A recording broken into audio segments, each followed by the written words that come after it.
manager, eh bien, il a intérêt à organiser les outils avant de laisser les équipes s'auto-organiser ou alors d'organiser lui-même les visioconférences. Je m'explique.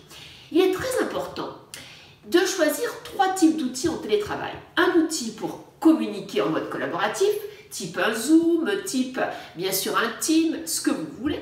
Deuxième outil, ce que l'on peut stocker, bien sûr. Et puis troisième outil, comment on peut organiser les tâches des uns et des autres avec du mind mapping, avec un Slack, avec un Trello, avec des outils de collaboration de tribu.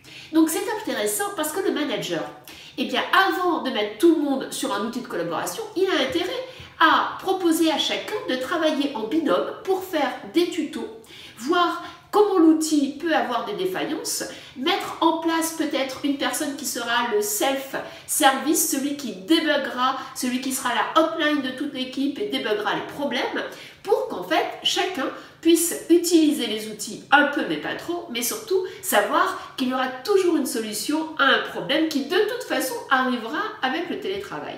Donc préparer en amont les équipes à l'utilisation des outils. Deuxième astuce, le manager est le créateur de la nouvelle chaîne de motivation. Ben oui, c'est bien à lui à engager à distance ses collaborateurs. Et pour ça, eh bien déjà, on lui propose bien sûr d'essayer de trouver de nouvelles façons de motiver. C'est intéressant de parler one-to-one avec ses collaborateurs et non pas d'être toujours dans du collaboratif. C'est intéressant peut-être de faire un apéro virtuel à la fin de la semaine. Pourquoi pas organiser un temps dans la semaine où les collaborateurs pourraient venir poser des questions et puis avoir un langage, une communication informelle avec le manager et puis peut-être parler de problèmes personnels. Oui, créer une nouvelle chaîne de motivation, c'est très important parce que c'est ce qu'il manque quand on est à distance. On ne sait plus bien à qui on va pouvoir exprimer son ressenti ou ses émotions puisqu'il n'y a plus de machine à café réelle. Donc il faut bien l'inventer en virtuel et c'est là où le manager doit laisser les initiatives informelles se dessiner.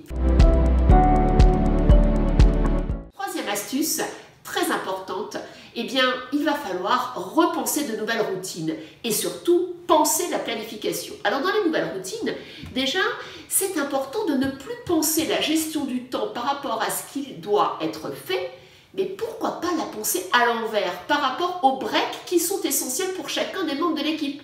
Prenons le cas de Janine. Janine, elle a des petits-enfants qui ont moins de 3 ans et qui ont besoin de faire la sieste. Donc on saura qu'elle est libre pendant l'heure de la sieste, de 2 heures à 4 heures. Très bien. Mais voilà que Jean doit s'occuper de son épouse qui est malade. Eh bien lui, son break, il fera surtout peut-être de 3 à 4 parce qu'avant, il doit s'occuper de son épouse. Très bien. Et bien dans ce cas, on fera une réunion d'1 heure, de 3 à 4, où les deux sont tranquilles. Donc il faut organiser les temps collaboratifs et les temps de visio collectif, non plus par rapport au temps de travail classique, mais par rapport au break possible pour chacun, afin de bien montrer que l'on a vraiment compris et bien que chacun faisait de son maximum.